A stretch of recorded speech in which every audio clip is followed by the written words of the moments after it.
So thank you so much for sticking around. You are in for a treat. How many of you were here at Climate Day today? So a lot of you're sticking it out. Thank you. I'm Carlotta Mast. I'm the Executive Director of Content and Insights at New Hope. And just really pleased to have people stay for our really special evening tonight. I wanted to thank, again, Climate Collaborative, and thank Kiss the Ground for tonight's program. I think you are really in for a treat. And one of the things that really struck me as we're in the reception is that there is so much hope in this room, there is so much love in this room, and there is so much collaboration in this room. And that's what it's going to take for us to reverse climate change and really achieve our potential, I think, as humans and certainly as an industry. And with that, I wanted to turn it over to Finian Makepeace with Kiss the Ground, and he's going to set us up for our film screening tonight. Thank you to Carlotta and to New Hope and Dr. Bronner's for sponsoring this event tonight. Hey, if we can have the people outside shuffle in who are outside, is that a possibility? And if everyone can just do no more talking from now until the rest of this event, that would be great. So let's have a second. Everyone outside, if you could just come in, that would be great. We'll start this off. We have a lot of material to get through. And then we'll close the doors. Awesome. So we're really, really excited to be here sharing clips of this film with you. My name's Finian, and myself and my friend Ryland Engelhart got into this movement. We called ourselves unusual suspects to get into a movement like regenerative agriculture and building back healthy soil. But 4.5 years ago, when we learned about this idea, it was literally just too important of an idea, of a concept, to not share with the world. And I hope that each one of you has a moment beyond what you might have had already about this subject that gets you as fired up as many of the people in this room have been. We're so new to this conversation, and we're lucky, so lucky to have some of the pioneers of this movement in this room here with us tonight. And the excitement and the inspiration and the true regeneration of this concept as an idea, I firmly believe, along with most of you out here, I think, that this idea can catch fire and spread all over the world and literally change how we are doing everything. So without further ado, I want to introduce Josh and Rebecca Takal, the producers of the movie Kiss the Ground, to explain a little bit about what you're going to see tonight. We really hope you enjoy it. Make sure to stay for the panel after. We're going to get to a lot of fun, exciting stuff with our expert panelists. I'm really excited to talk to them. Thank you, Finian and Carlotta. And thank you all for being here tonight. I'm Rebecca. And I'm Josh. And this is Jedi, the film's director. So we're known for making films about exceptionally boring subjects. Fuel, oil spills, gas pumps. Yeah. And I was just, maybe there was another one. So naturally, when they wanted to make a movie about dirt, we were the people they called. But seriously, tonight we're going to share with you something that we're very excited about. This is not the full feature Kiss the Ground. This is a selection of a few scenes from the rough cut. You guys are getting a special treat. So you're only seeing 30 minutes of what will be and what is, on our timeline, a 90-minute movie. So you guys are the only people in the whole world that will ever get to see this special screening. Yay! Yes, it's like, you're like our guinea pigs, basically. So we'll be watching you for your reactions. But basically, it's temp, so it's rough, and the narration is all temp, so the voiceover, when it's done, when it's 90 minutes, we'll have a celebrity narrator. The graphics and animation, that's all temp. All of the footage, well, some of the footage anyway is temp, but it will really give you a sense of what we're committed to with the film and where we're going with it. Yeah, hopefully none of the characters you see tonight are temp. All right, thank you so much. We'll be back up after the little sneak peek.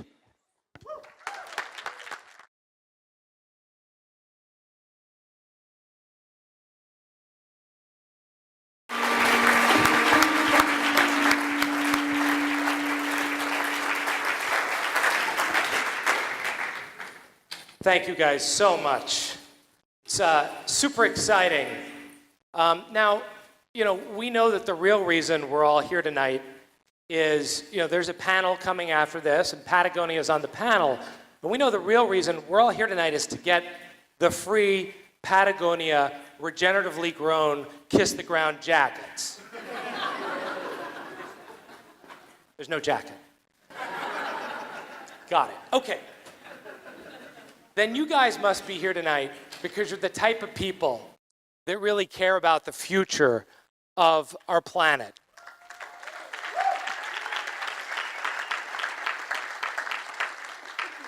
And you care about our food and what we're putting into our bodies and what we're putting into our children's bodies.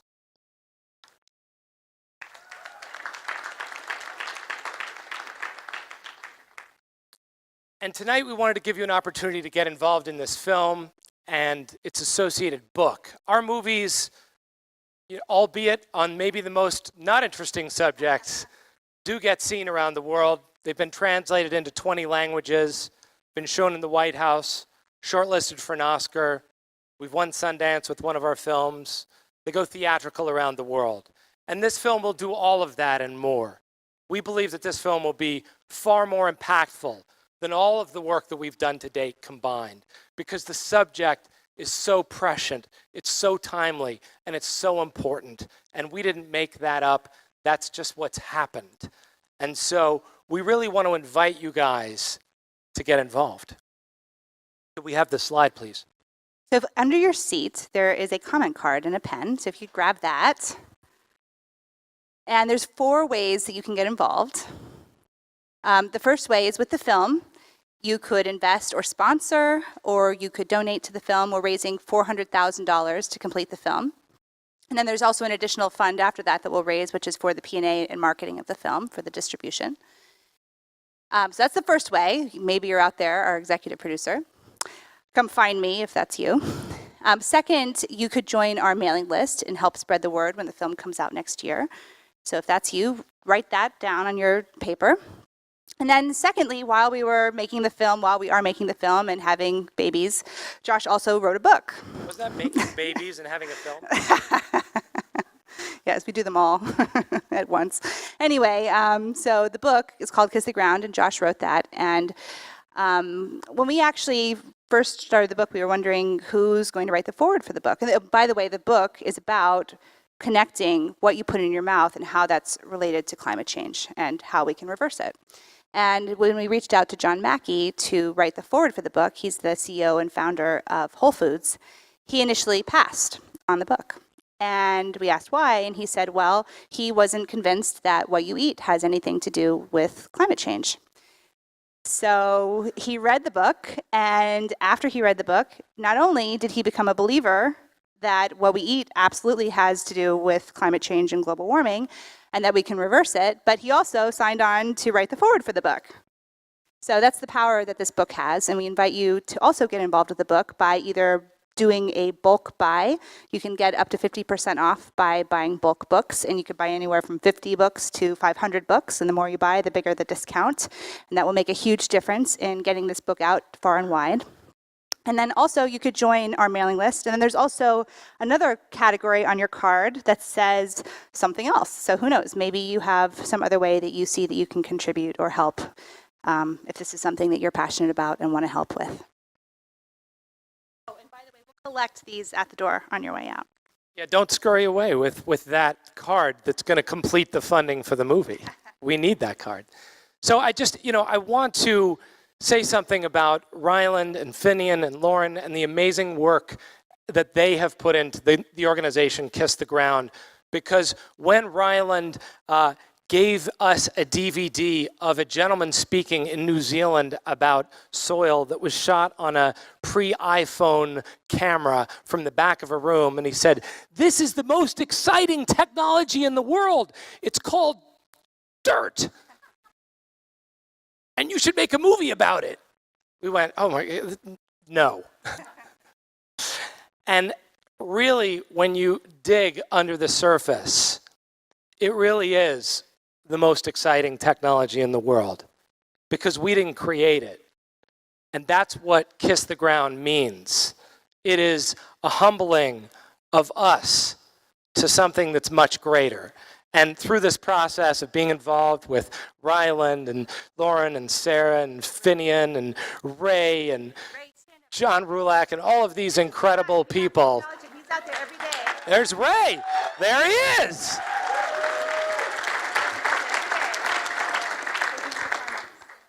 David Bronner and so many of you, and you know, Zena, who is publishing the book. Are you here, Zena? No, but this is an incredible team of people who has seen something that is nothing short of future changing. This is beyond technology. This is a divine and true path. And we have an opportunity to be involved with you all and with them and with all the people who are yet to be involved in this movement. And that is exciting because it is hopeful. And we need hope right now. So thank you.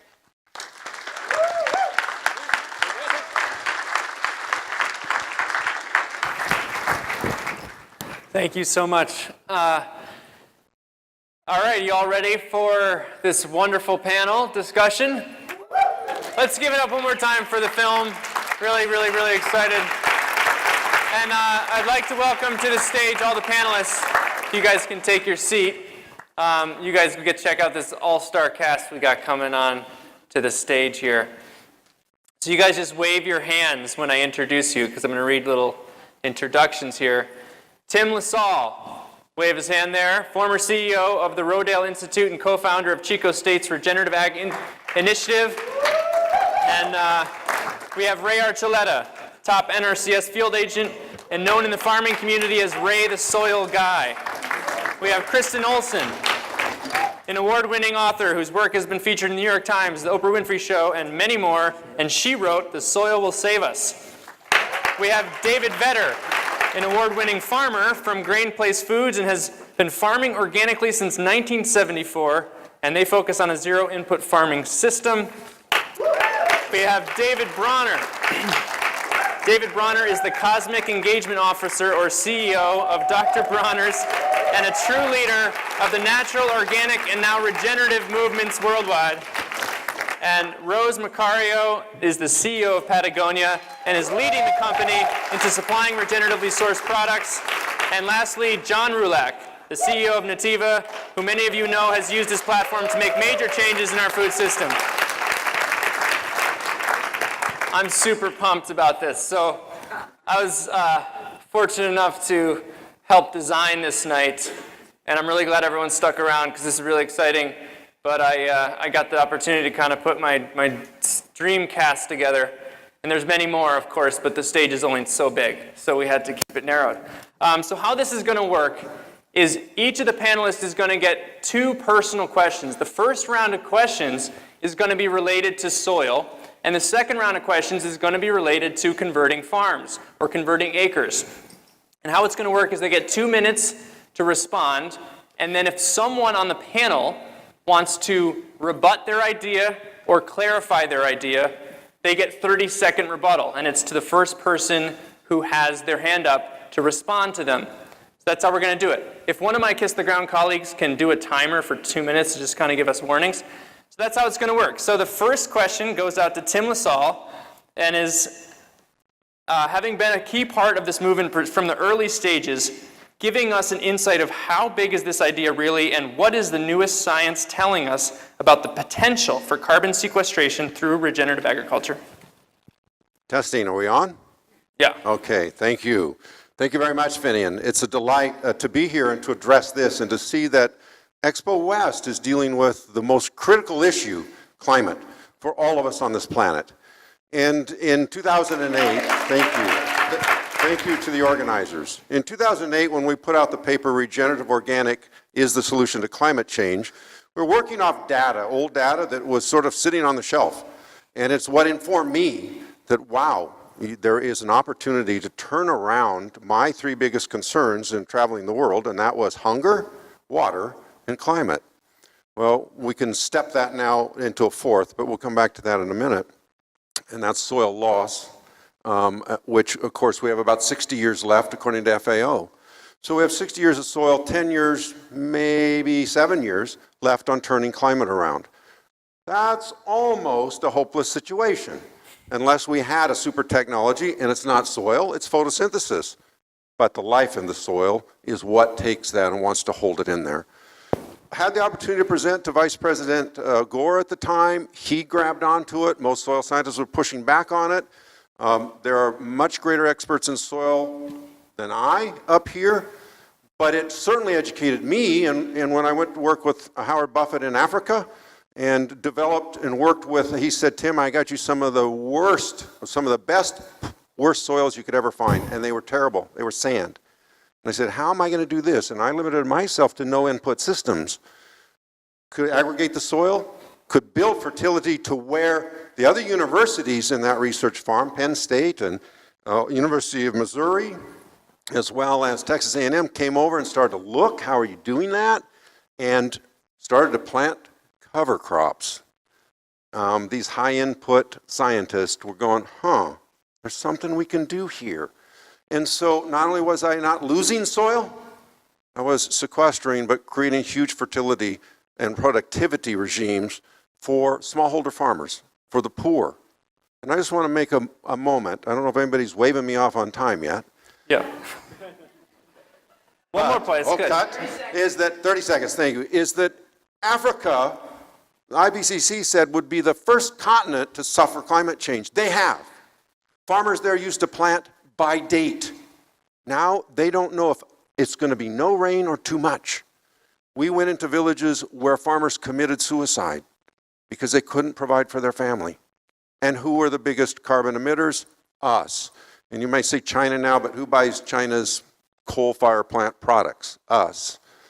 And that's why one of the reasons I came back. We're the ones that have to turn this around. We have the knowledge and the new science that's coming out that supersedes what came out of Rodale Institute by considerable amounts are some of the great work Richard Teague's doing at Texas A&M and David Johnson at New Mexico State University. And we're beginning a research program at Chico State University as well. Yeah, so that's what I was talking about. Some of this new research is showing extraordinary results, much faster than previously thought of being able to build soil from the carbon in the atmosphere. Next question is, any follow-ups on that? We went over time on that one, so there's going to be no follow-ups on that, actually. Next one is to Ray. Sediment is still the #1 water quality problem. Farmers and ranchers have one of the highest suicide rates, and we're currently losing around 1.7 billion tons of topsoil every year in the U.S. alone. Give us your version of what got us into this mess. Well, it's incredibly complex. Well, you talk about reductionist science versus chemistry and biology stuff, so let's talk about that. I think one of the things that started, when I started teaching all over the country, I started realizing, one is human nature. The way we think, the way we interact with the planet, and I started realizing we don't treat it like a living system. It's something you use. And so I think that was the first thing, is our human nature. And then here I went to school for 8 years of college, and I didn't understand how the soil worked. And so that human nature wrapped with reductionist thinking. I was taught, and what reductionist science is, ladies and gentlemen, is when you take little tiny pieces and you go down to the tiny little piece, but you don't go back and look at it the whole. What we're teaching now is ecology. Look at the whole. Everything's connected. Everything's one. So we're beginning to change that. So reductionist science, human nature, and many other things, and greed, of course. So in terms of leading to degradation of soil, particularly, how fast and how was that the state that made that happen so prominently? So, what you're asking is how did it happen so quickly, or? Yeah, how did that state of mind make it so we lost and are still losing so much? Well, the thing about it is, there's always conflicting science. Look, some of the stuff we've known some of the stuff since the 30s. The 30s. We knew some of the science since the 30s. But it's the way we taught. It's the way we went, the schools I went to. We didn't connect the whole dots. At least I didn't think so. Any replies, any add-ons to that? Great, cool. I guess we'll just keep going down the line here. So, Rose, Patagonia is known as a pioneer in sustainability and has recently moved into the food market with Patagonia Provisions. How did the concept of regenerative and soil health come into the company, and how has it become such a big part of the story you're sharing? And this is from the research, the storytelling, to all the branding you guys are doing. Yeah, okay, so happy International Women's Day.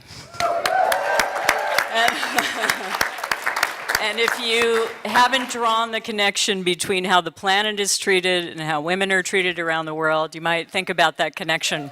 I think most women know we live in an interconnected world, as Ray said, and live that way. And, Patagonia's journey really was with organic cotton in the 90s, because Yvonne saw the damage that conventional farming was doing to the fields. And so we got into regenerative really through organic cotton, and the company's always been involved in food, and Yvonne's traveled all over the world and, seen, streams dying out and seeing the effects of climate and degradation of the environment on the natural world. And so that's really where it came from. But now we realize that we have to go beyond organic and have organic, regenerative organic is really the way that we're looking at it, because we don't want to give up the organic standard, because to us the organic standard stands for something.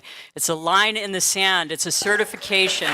It's the high bar, and we don't want to give that up. We want to improve it with regenerative. So that's where we are as a brand. I think it's really important that we pay attention to that.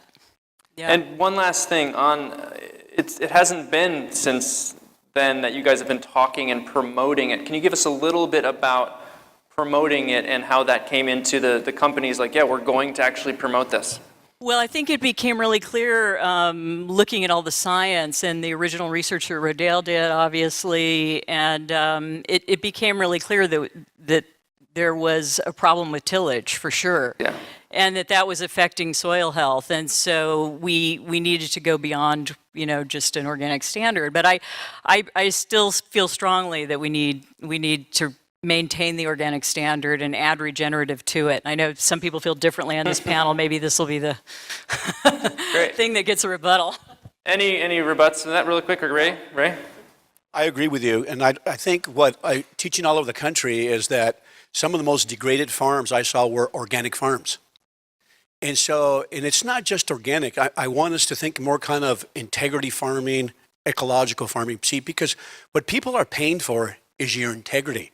So you cannot build ecological integrity without human integrity. They're buying your love, what you put into that land and how you took care of it and that you nurtured it. By the way, the women pick up the ecological principles quicker than the men. As I teach all over the place. So good for you, ladies. I believe it. We're slow. The boys are slow. All right. Kristen Olson, in your book, The Soil Will Save Us, you were one of the first giving a clear account of the solution to climate change in our depleted land. As the movement has grown, what's your experience been of the traction of this solution now compared to when you first started? Say that again, the traction of Well, what have you experienced with how much the general population is receiving this or accepting this news compared to when you were first putting it towards people a few years back? Well, when I first heard about it, I first heard about the whole idea of building carbon in the soil through photosynthesis from a chef who had grown up on a farm. And I just, it was one of those blinding flashes where it just all made so much sense. It was like, oh my God, there's the solution to global warming right there. And I was very excited about that, and I started to tell people about it, and I started to say, hey, I want to write about this, I want to write a book about this, and my friends, and especially my ex-husband would say, soil? You're going to write a book about soil? And my ex-husband said, you always want to be unsuccessful? So at first I was thinking of changing the title of the book to Heroes of the Underground, because it sounded, so revolutionary, Heroes of the Underground. But I think the whole idea, it does make so much sense when you start to see the whole environment as an ecosystem, and it doesn't stop at the soil line, that there's this immense, incredible ecosystem underneath the soil, and that that everything that's going on in nature, including us, because of course we're part of nature, every living thing is part of nature, that that all of nature is relationships, and I just think more and more people are understanding how, the science is indicating that everything is so connected, and the way that we talk about plants having that relationship with soil microorganisms and with other plants, it's kind of like the way we humans have microorganisms in us, and we wouldn't function without that. So I think the idea is catching on more and more. People ask me to come and speak at pesticide conferences and at chefs, and set up things in restaurants, and just everybody is starting to get that idea that it's all connected, and everything in life comes from the soil, and so it's So growing. it's getting better. It's getting That's better. Great. It's growing. Awesome. Any add-ons to that? Are we ready to move? All right, good. David Vetter, you've been an organic farmer for a long time, as we mentioned. When you compare yourself to your neighboring conventional farms, what has this focus on soil health showed you over the years? And in short, how are you winning? I don't know if we have enough time. One of the things that we've seen that's been pretty dramatic the last couple of years, it's a lot harder to predict weather patterns, to know about planting and what's going to happen at harvest. And we've seen bigger issues the last couple of years with too much rain and too little time, more than we've seen issues with drought. And we've seen no-till operations in the area lose all of their cover under those conditions. We're running under minimum till. We don't. We have very little runoff, even in the fields that we do use some pretty aggressive tillage on occasionally. We still see very little runoff. So we can take a 3-inch rain in a half an hour without too much trouble, and our neighbors can't do that. That's been a big difference for us. But the other thing we see is kind of on the other side of that. We retain that moisture longer. I can almost always go a month longer before I begin irrigation than what my neighbors can.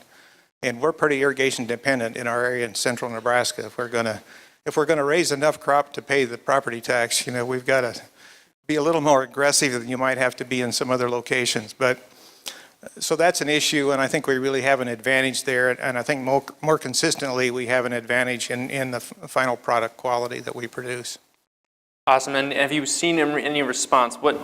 Similar to Kristen's question, recently, has there been any more of the neighbors getting a sense of, wait, I'm ready, I'm feeling like I want to turn over to this side? I suppose the biggest change from the beginning was I overheard neighbors talking at a farm sale speculating how many more years I would last. And the most favorable one was 2 more years, and then within 5 years, none of them were farming. So this was back in the 70s. But now neighbors in the area are asking about what we're doing and how it's working. So speculating on my demise as opposed to maybe asking for some advice is a pretty big change.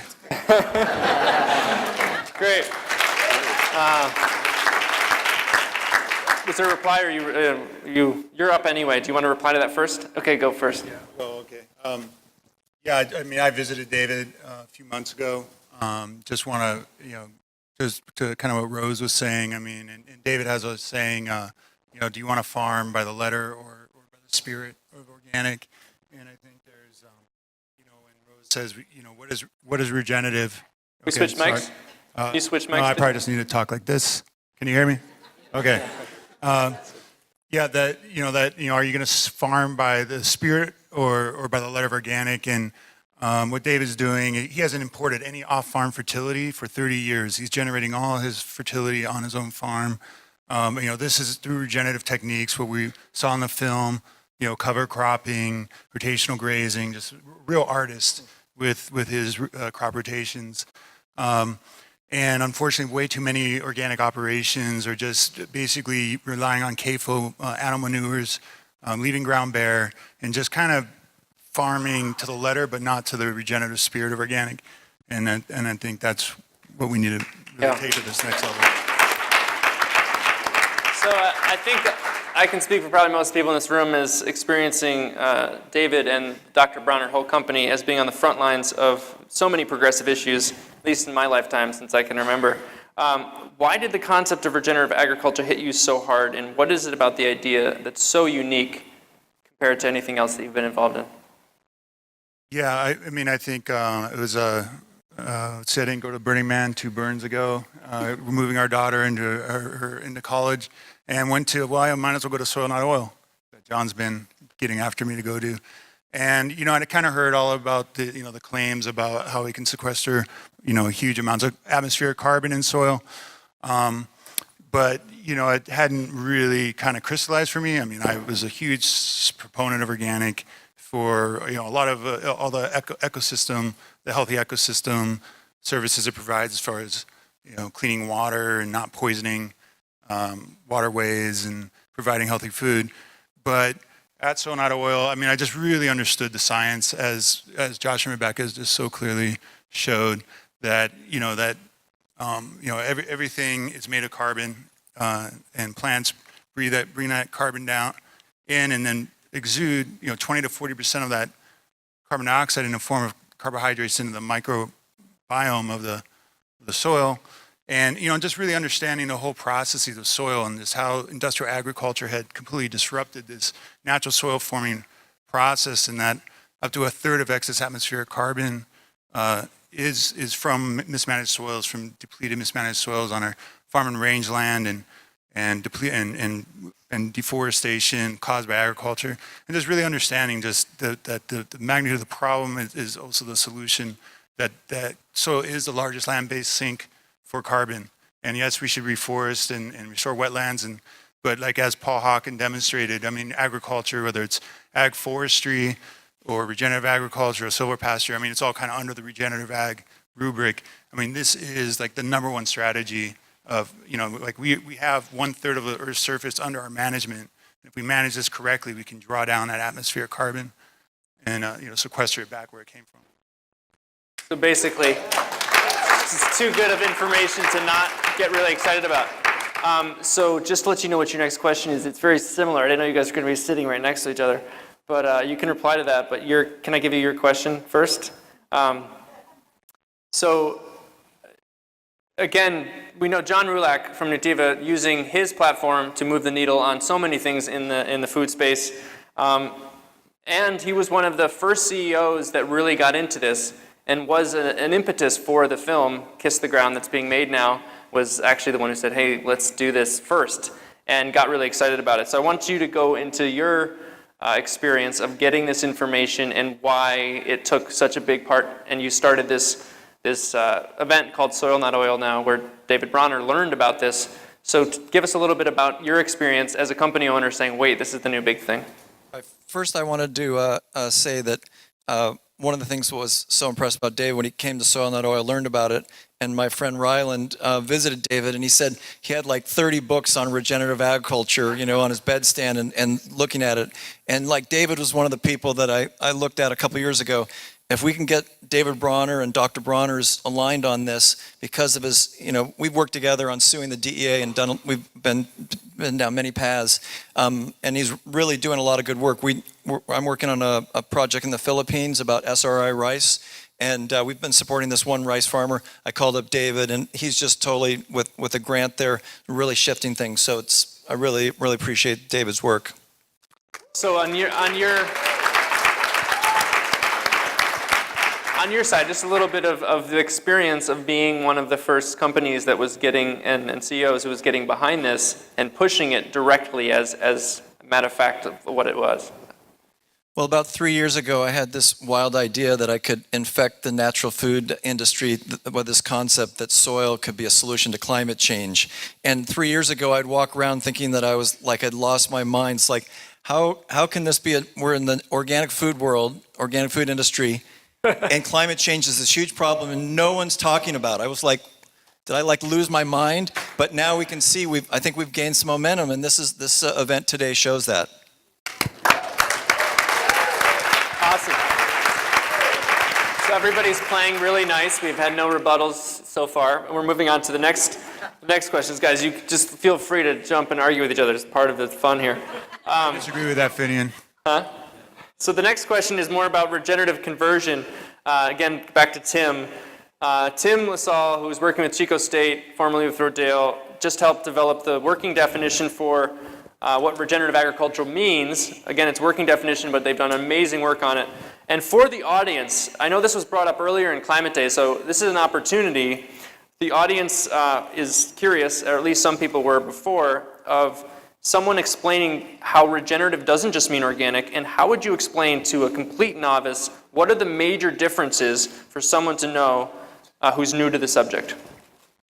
We go back to what I articulated, I think, as the biggest world challenges coming from the standpoint of hunger, water, climate. Those are three things that face humanity as far as the real stressors. When we come to what will help cure all of those, it comes back to soil carbon. And this gentleman to my left can talk about that even much more articulately than me. When you build healthy, resilient systems that can work against drought, can percolate water, can hold the soil in place, can draw down carbon, and we can draw down 100% of it, particularly with the new research that's coming out. We can take it all out if we had the political will, and we converted all of our farmers and ranchers to a regenerative place in their consciousness of dealing with soil. You know, we have surpassed any chance of sustainability on this planet. We're over-consuming it and over-polluting it. Too many people and too much consumption. And the only option we have left is to regenerate. And so we know someone like Gabe Brown on here is one of the most prolific regenerators of soil in practice. He's not organic. And so it's not about organic or not organic, although I will come down on the side to say you're going to regenerate most aggressively, most rapidly, and most healthily to all of us if it is organic. But that closes the conversation. With so many farmers around the world, the door closes, and we need them all. So we came forward with a definition that opens the door, and let's get them to step one. This guy does it really well. Let's get them to step two. Let's get them to step three, because we've got to turn climate around tomorrow, not next week. And how do we incentivize them and bring them in as partners with us in this change? Any rebuttals to that? I just want to make a comment, is that how many of you like to, if somebody asks you, how's your marriage? It's sustainable. How about it? Think about it. The way we communicate is very critical. Regenerative is very powerful. And what I like about what he was talking about is I dealt with farmers that are organic and some excellent no-tillers. And I hated the fact there was this factions. And I hated that because, like what David was saying, is it's the spirit, it's your integrity. And so I would see this fantastic no-till. And by the way, no-till failed miserably because we forgot the most important part, the cover crops. Now we have no-tillers that no longer use fungicides, no longer use insecticides. They have reduced their chemical fertilizer by 100%. We're going down this direction, but here's the thing. If it wasn't for the organic farmers who questioned years ago, thank you, David, and many of you who were organic farmers years ago, and we considered you as freaks in the zoo. You weren't the freaks in the zoo. We were the freaks in the zoo. We just didn't understand it at the time. But I want to say something real quick. I don't think we understand the social pressures that David and the producers that are different and you understand this, there's incredible social pressures in the community when you farm differently. It is huge until we need to understand that and how we're ever going to come. But you know how I love what you did? The regenerative. We can all go behind that. It's not organic, it's not no-till, it's not conventional. And it's a simply, if collective it whole. regenerates, it's regenerative. It's regenerative. One of the, Are you expecting me to rebut you? okay, now it's getting fun. All right. I just want to say one thing about there. There's a reason that Organic Valley and the Patagonia aren't on that list behind you, behind this, on this definition. It's not that we don't believe in regenerative. We're totally excited about regenerative and its potential to solve climate change. I mean, we're completely behind that. We've been dedicated to protecting the environment for the 20 years that we've been in this organic business, but we are very concerned about giving a pass to chemical agriculture. And I just want to say that, and that's my rebuttal. Yeah. All right, this is a fun one. Hot topic. David Bronner, quick one, 20 seconds if you can. Yeah, I mean, I think, Gabe Brown is, a regenerative rock star, no doubt, and has been using an herbicide pass because he just does not want to do tillers to control weeds, and that's been his only chemical input for years, and is now committed, like, I'm done, I'm not going to do that. He's not saying, like, forever and ever he wants the insurance, but he's basically going organic, no-till. And I think the concern is, like, yeah, regenerative is a great term. It's awesome. It's a beautiful term, and we're going to lose it if we don't lock it up. And, so there's a real concern that it's, just going to go the way of sustainable if we don't, Gabe there's not that many people like Gabe that really are using, an IPM strategy and that you can trust. And it's just a slippery slope. So. One of the things, I'm not on the panel, but I just want to say this because I have the microphone. You couldn't resist. One of the things that I think is inherently more powerful about regenerative is if we look at the very definition of sustainable, and I encourage people to start to look at this. The definition of sustainable says able to be used without being completely used up or destroyed. Now that for a rallying cry for the movement for all of us is pretty lame, in my opinion. So the very definition of regenerative means that it's regenerating. Anything can regenerate. Most of all of life regenerates. That's just how it works. We've been going upstream, and we could turn around and go downstream and work with all of life to do that. So that's one of the things where I don't think we have to be quite as afraid that sustainability is just going to be, or regenerative is going to become the new sustainability. But if it's actually regenerating, then it's actually regenerating. That's why I think there's some power in that. But yeah, we can keep going on this one because it's a fun topic. Go ahead. I'm not going to rebut David. I'm actually want to support it and say that one of the reasons this statement is now published and been released and in public venue, and we're encouraging more sign-ons, is we're trying to put a stake in the ground. Because like sustainability, when I came back from Africa, I started to see this word show up more. And we'd used it in 2008 in trying to talk about regenerative organic. That's how you can build the systems. And it's going to get grabbed and stolen and robbed and diluted and not mean what it should be meaning when we have this very small, tiny window to save the planet from climate through soil and to regenerate the carbon in it. And so I really think that the point is that somewhere we should now put a stake in the ground about, I don't know whether it gets trademarked or whatever. I would say if it holds to these kinds of definitional pieces to it, I always like to say regenerative organic is the platinum level, but regenerative in general is the gold standard that we need all farmers to get to as rapidly as possible to draw down the carbon dioxide in our atmosphere. Awesome. So we're gonna get back on track here. So question for Ray. You and I, if all of these guys I would collect for my baseball cards if they had like soil baseball cards or something like that. But Ray's one of my favorite all-stars. But his experience working with the NRCS for the last almost 33 years, you talk about how the new biological approach has shifted how the NRCS is working. And the question is now, can brands and consumers help further the shift by promoting biological health direction, as the NRCS has done the same recently? Absolutely. I say take it to the people. We are not going to change the government. You change the people change the government. I'm a government employee telling you that. And that's what we're going to do is take it to the people. And that's what's happened to our agency. You know what happened to our agency? We had a group of people that are very passionate. They were sick and tired of being sick and tired and said, our resources are destroyed. Our lakes and rivers are filled with conservation and nutrient management plans. But yet the land's not changing. And we got sick of it. And then passionate people kiss the ground, and what you see here can do incredible things. I think let's take it to the people, take it to the grade school kids. We have to educate the whole world, everybody. That's the way we're going to change it. That's just my opinion. Awesome.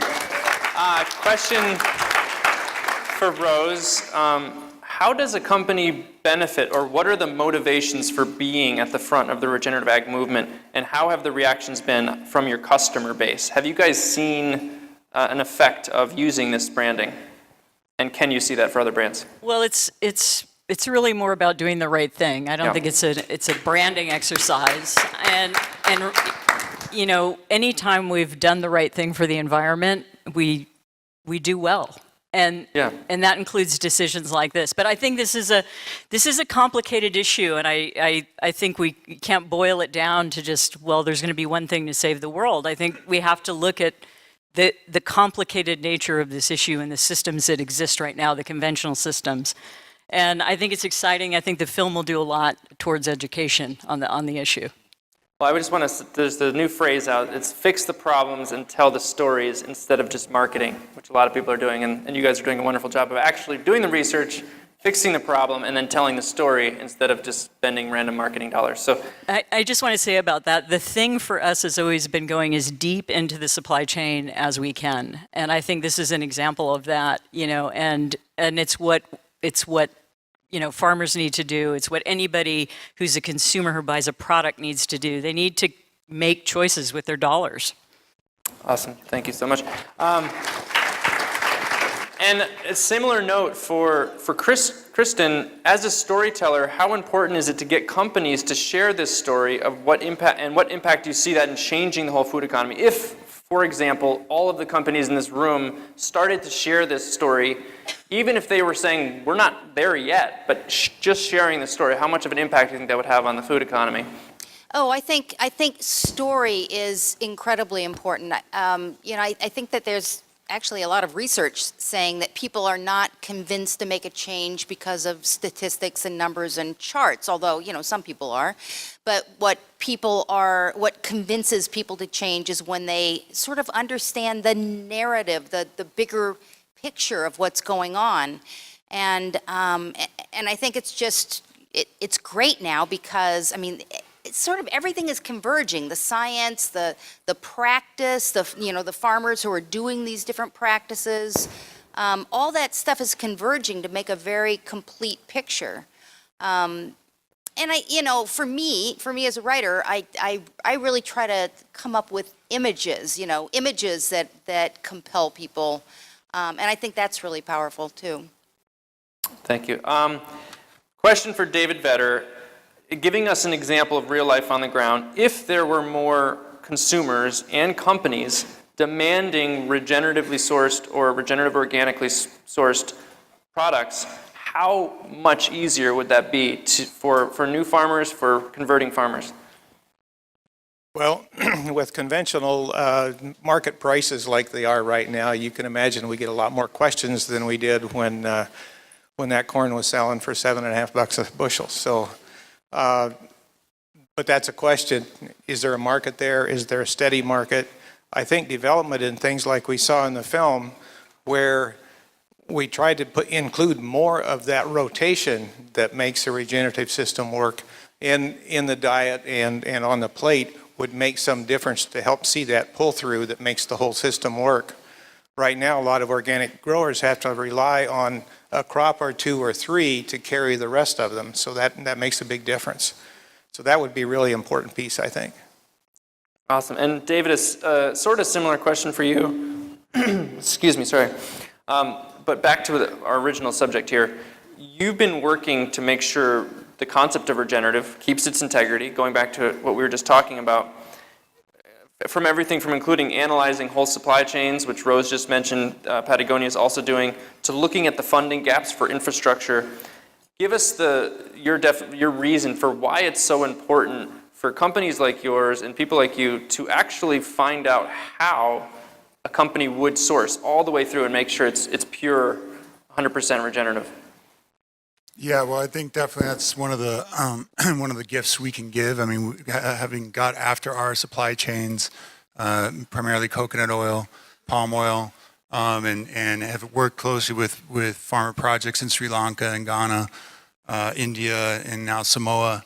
You know, and it's just hard-fought experience, and really wanting to bring that here to the U.S. soil, and you know, and help other brands. You know, the way we were inspired by brands like Guayaki and Samazon, like some of the pioneering brands that like came up with you know, fair trade, organic, sustainable supply chains, and you know, and then in turn inspire. And this kind of goes to the problem right now with regenerative, and the meaning is that there's like a huge focus on getting cattle out of feedlots and on the grass and grazing grass correctly and rotationally graze and do all the great things that cattle do when they're managed correctly, versus when they're, you know, being fed corn they weren't involved to eat in a feedlot, which is an environmental disaster. But ranches that are doing this are also raising monogastric chicken and pigs often, and are being celebrated, you know, within the Savory Network and otherwise as these like regenerative superstars. But in fact are importing, you know, 7 million pounds of chemical grain, you know, to feed the pigs and chickens. And, you know, so there's this problem where, well, there's a problem with availability of regenerative organic grain. So we see a real need that we can fill by making impact investments into feed mills and be able to lower the price point and do kind of what David's done in Nebraska and do that in underserved areas of the country. You know, just try and lower that price point. But ultimately, these ranchers need to, you know, make the jump. And the problem, I think, with the regenerative movement right now is that it's been giving people a pass on the chickens and pigs on their ranches that, you know, like, and this kind of goes to the issue of standards and, like, you know, it's important that that when we use this term, it's comprehensive and holistic, and just because something is great over here doesn't make it okay to, you know, basically be doing the degenerative thing. And just to be clear, I mean, something that people don't understand is that chickens and pigs on pasture are not they can supplement, or they do supplement off pasture, and it's an important part of making a pasture chicken or pig or egg so much more healthy than a CAFO product. But that supplementation is only 15 to 25% max. With the higher metabolism of the freedom to move, it takes just as much grain to get the slaughter weight as in a CAFO on pasture. So if we wave a magic wand and all the chickens, all the pigs move on the pasture and have great lives, if we don't change their diet, the grain diet, nothing changes with those monocultures of corn and soy. So it's a really, did everyone get that? Everyone got that there's an opportunity for leaders in this, and there's so much room. The beautiful thing about the regenerative soil movement is there's so much room to get involved because it's so brand new, but this is where companies and people who are thought leaders can shape how this goes. The fact that you guys all missed it, but there's been this email chain that's going ballistic right now, and David started it this morning, but it's been amazing. Like these internal debates that are happening, people are raising these questions, but if this becomes the conversation, and this is out to the public, these things become part of the awareness. So people say, yeah, I want something that is fully regenerative. So we can help supply those stories by getting that information out in concrete ways. Thank you for that, and your work on that is epic. John Rulak, question for you is, how do you see, and this is kind of the end of the formal questions, then we're going to add some more general questions, how do you see the organic movement and the regenerative movement coming together? Yeah, good question. So I think many know me. I'm definitely a strong advocate for organic agriculture. Matter of fact, I've had my share of retailers criticize me for the critique of industrial agriculture and didn't want to do business sometimes with us because we were too strong a critic of what's going on. But I think regenerative and organic is the platinum standard or the gold standard, and we need to move to that and continue to do that. And I think that's really important. But at the same time, I don't know about you, but I kind of like breathing. And in the next 10 or 20 or 30 years, if we don't put a hell of a lot of carbon in the soil, that carbon's falling into the oceans, and the oceans are slowly dying because the plankton can't survive in an acidic environment that the carbon and the heat is providing. So we have a huge task ahead of us in the next 5 years. We don't have 20 years to figure this out. And the reality is organic acres today is 1%. It's a rounding error in agriculture in America at the economic level in terms of acres grown. And optimistically, we might be at 2.5% in 4 or 5 years. And that's just not going to get us where we need to go. I don't know how many times you want to buy organic. We don't have the supply in the U.S. to do that. And we need to keep pushing that. And there's more breakthroughs in the last 6 months. People have been saying, hey, John, things are increasing. That's good. But at the same time, I'd like to see a Big Ten approach to regenerative agriculture. And if farmers who are addicted to Monsanto and addicted to chemical fertilizer and have been taught this through our university systems, which university systems have been telling people that chemical fertilizers improve, add carbon to the soil. And now they're finding that's completely not the case. So how do we take 15, 20, or 30% of farmers in America today who are on this chemical addiction and bring them over to the regenerative tent and see if they can cut it by 50%? And then at that point, if they can do that in the next couple of years and improve the tilth of their soil, improve their income, then they're going to be in a position to then move all the way to organic and regenerative. So that's my philosophy. It's kind of ironic for a company that only sells certified organic foods. But we need, from a practical perspective, in my view, we want a big tent. We need to get those farmers in. And if you just spend some time in rural America and you say, oh yeah, you should do organic, it's like, let's get real. It's like organic to them is like a religion that they don't want to join. They don't want to join. Sorry. Like, we just haven't done a good enough job. And, some farmers are shaking their heads saying, yeah, that's true. So regenerative is a way that the environmental community and ranchers and, urban and rural can come and connect and build on this. And the issue of standards is complex. I don't have the answers to all that. But we got to work with them and build on this. And that's what I'm excited about. Yeah, great. Can I just add one thing before? Thank you. Awesome. My experience in the little time I've spent in the political side of this have had experiences that are so rich in never would hang out from this Republican, not that that's like senator from Idaho or whatever, and then we hang out and we're high-fiving about cover crops. This has brought to my attention the politics of this, and what I've said is that this is the most important common ground issue of our time, and this is the most important bipartisan issue of our time. And I wanted to see if the panel, anyone who wants to jump in on it, can speak to that. First, Ray had something to reply to the last one, but just want to see whoever wants to talk about that, saying like, yeah, why are we looking at this as such a fringe? Is it a fringe? Can it be high-fiving about cover crops with someone who has none of the same idealistic beliefs as you do? Great. I want to make a point that I have been in every state. I have taught thousands of farmers. I've been all over the country. I have not met one farmer who says, you know what, I love to spray. I have not met one that says, man, I get up in the morning and I just want to spray the whole planet. I love paying for that fertilizer bill. I love paying for all that chemicals. In fact, just before I got here, I was talking to a couple of producers that farm 5,000 acres and they're down in the dump because they lost money this year. I think we need to understand is when you transition people, it is an incredibly scary thing. These guys run a multi-million-dollar business. They had been farming like this for years. Their grandfather sent them this way. It's a generational thing. It's a social issue. And to come and say, we're going to just get them off their crack, the first thing they have to come realize, what does AA teach? You have to confess you have a problem. You do. When your soul's destroyed and you're not making money, you have to start questioning things. What happened to Gabe Brown? Gabe became one of the top producers because he almost failed. I think, ladies and gentlemen, I don't think we realize how complex this problem is. Farmers do not get up in the morning and say, I love to spray. They don't. It's expensive and they don't like it on them. They don't like to do it, but they don't know any better. So I think it's that's why I love what you're trying to do and bring them together. Yeah. I will go into the politics because we were just working on that on the East Coast this last week. But let me just pick up on what Ray said. And that is to say, Aaron Stevens I brought him onto the board when I was at Rodale, Nature's Path. And in essence, he was telling me the story about a Canadian grain farmer that was over 2 years in transition to get to full 100% organic.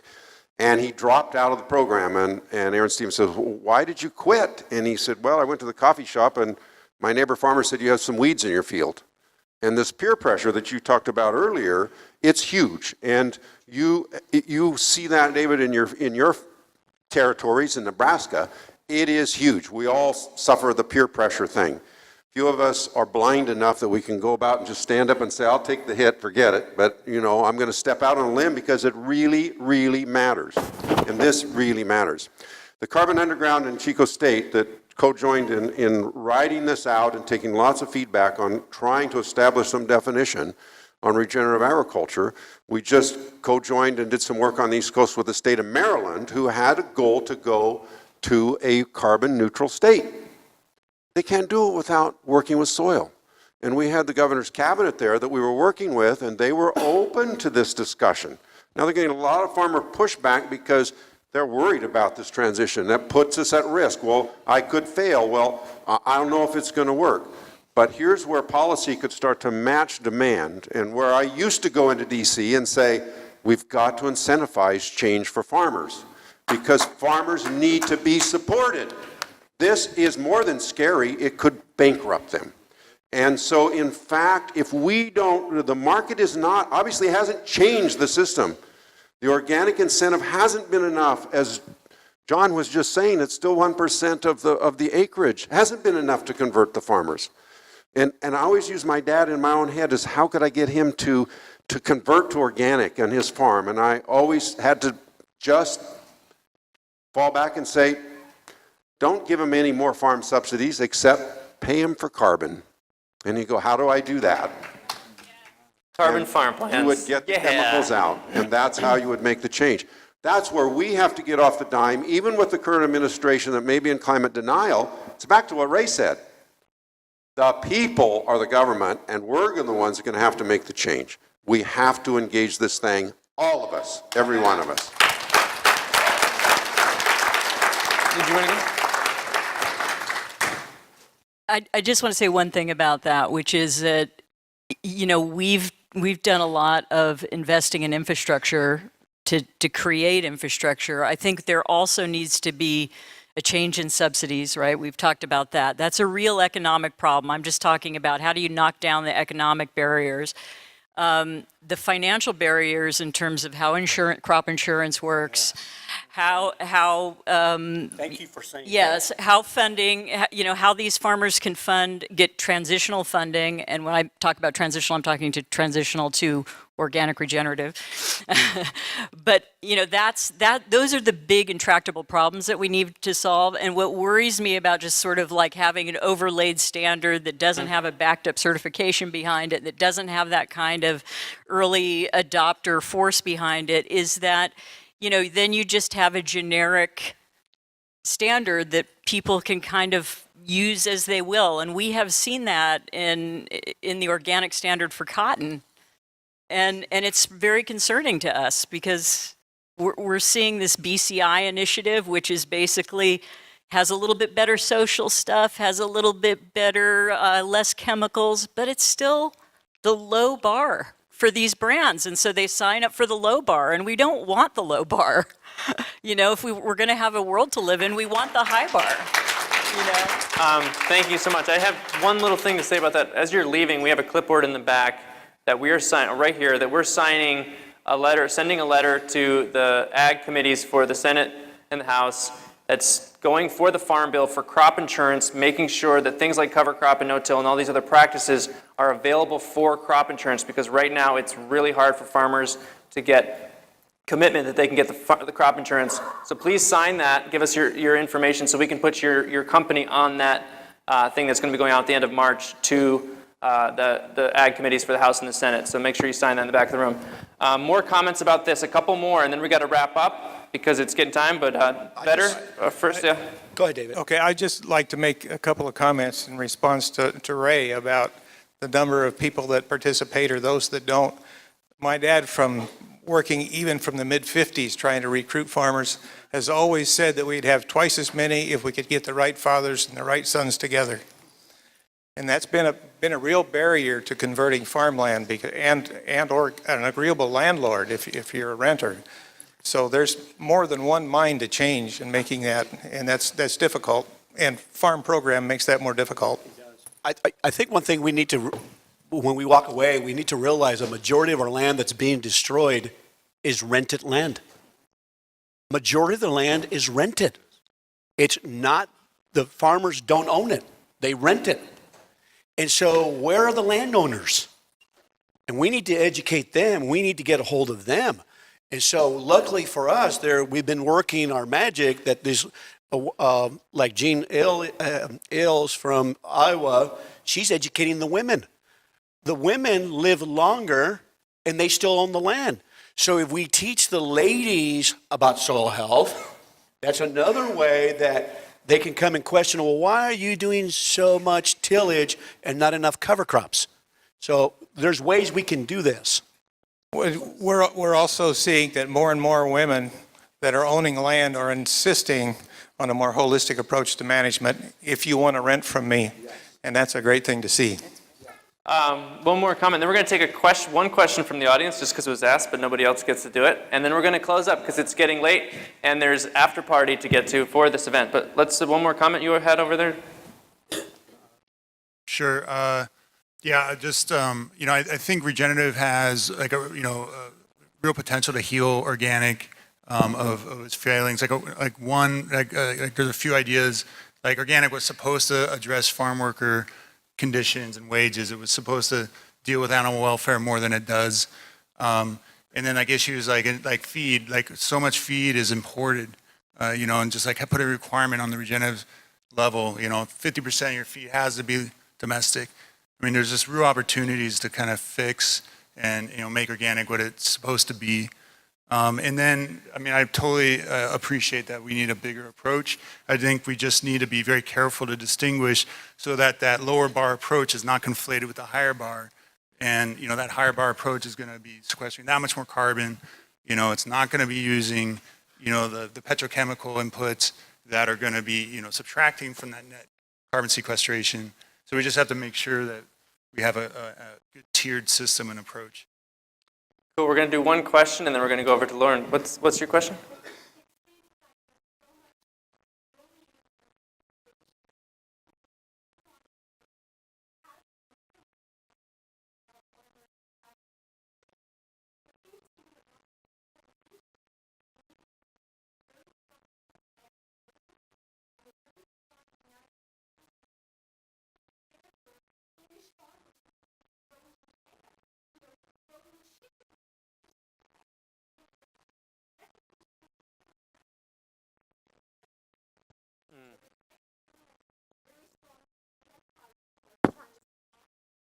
Right, so the question is how do we build without not just brands and not just farmers themselves, but how do we build this force bigger with lawyers and other people who can actually protect and help in legal battles? Any responses to that real quick? The number one thing is we have to decrease Monsanto and the big chemical companies and seed companies' market share as fast as we can. Then they won't be able to fund all the campaigns that attack our movement. That's part of what we have to do, Any one last comment from the panel? Anybody?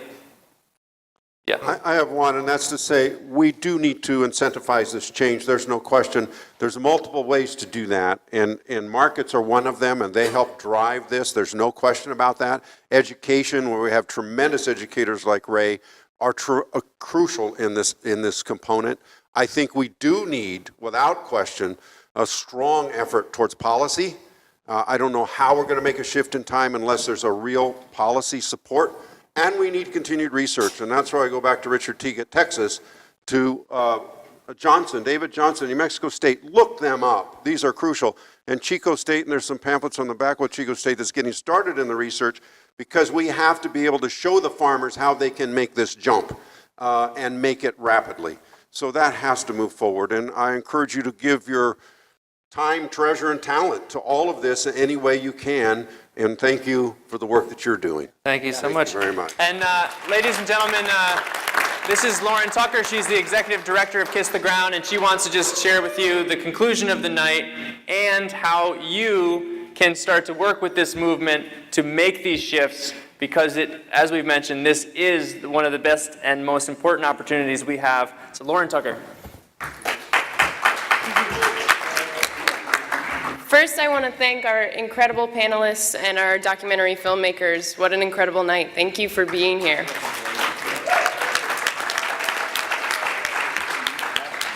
Look, we have some major issues. We heard a lot about the challenges tonight and the uncertainty of our future, 10 or less years to turn it around. But the most inspiring thing that Paul said tonight is the stats are against us, but at least we still have stats that are for us. It's still possible. And a lot of it is still possible because we can convert to regenerative ag. And, Ray was talking about this is a people's movement. Kiss the Ground started in a living room. We are a group of inspired citizens who said, we have to do something about this. We have to balance the climate. We have to restore the water cycle. We have to feed the world, all by building healthy soil, and it is possible, and we are going to do whatever it takes. And we started by telling stories. We've produced short media pieces. We're coming out with a curriculum this year. You saw our documentary that's in the works, a book that goes along with it.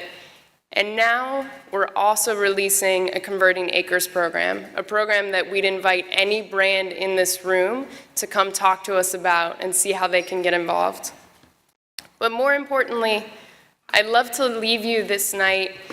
I told Ryland earlier, if they're going to give me a microphone, I don't want to talk about our work.